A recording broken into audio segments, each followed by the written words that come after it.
one source of tension in Malaysia, kind of within the people there, is between kind of the Malays and some of the other ethnic groups there. Since Malays are the majority in Malaysia, even though it's a pretty narrow majority. I think they're like 60 or 65%, somewhere in that ballpark. That's the Malay majority.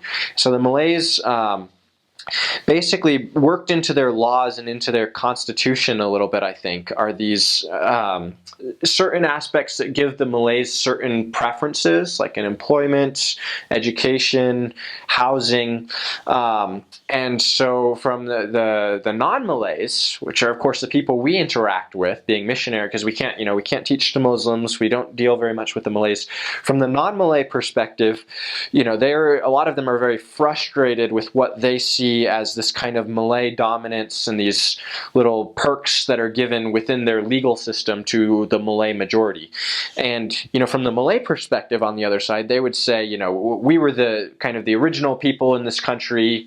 The Chinese and the Indians, they kind of immigrated later, but we're kind of the original people of Malaysia. Malaysia is named after us. We're the Malays. And so, these benefits that we have are, just to kind of help us make sure that we're the ones that stay in control of our country and that it's not these other foreigners coming in.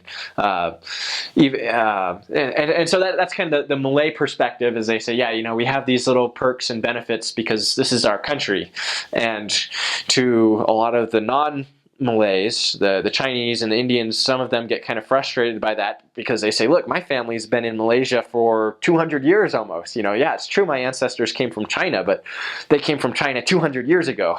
So, is this really fair that, I should be discriminated when my family's been Malaysian or living in Malaysia for 200 years?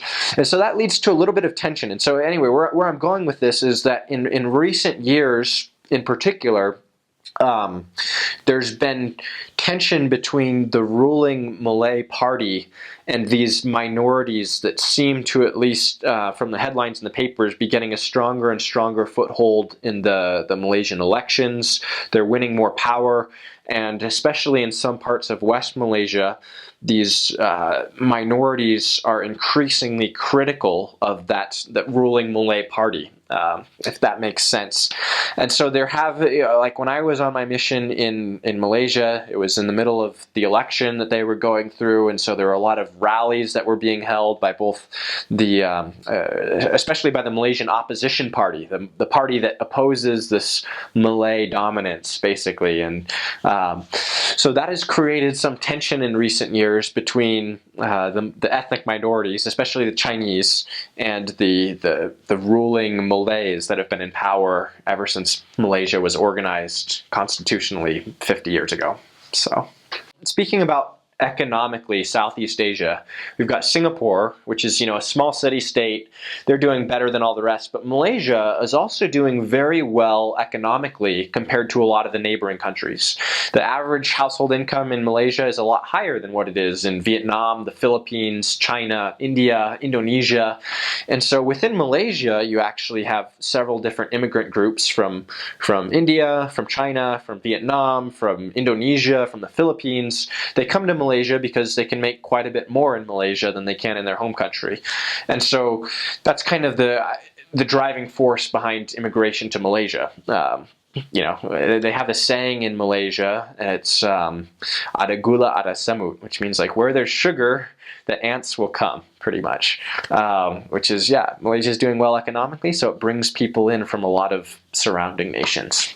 So that's why there's a size of, I think, there's probably more to it than that, but because the Indian and Chinese immigration has been happening over the course of a couple hundred years, but I think just traditionally there's been a lot of economic opportunity in Malaysia, and that's what's brought people there. So. Recently, Malaysia has worked hard to develop strong relationships with the Chinese government in particular, because that causes increased economic prosperity to have strong ties with China. Malaysia does a good job of keeping up good relations with different nations. And the only wars in that region that I'm aware of, there was World War II, which was pretty big. The Japanese pretty much came in and they conquered Malaysia and Singapore from the British. So that was the last major war there.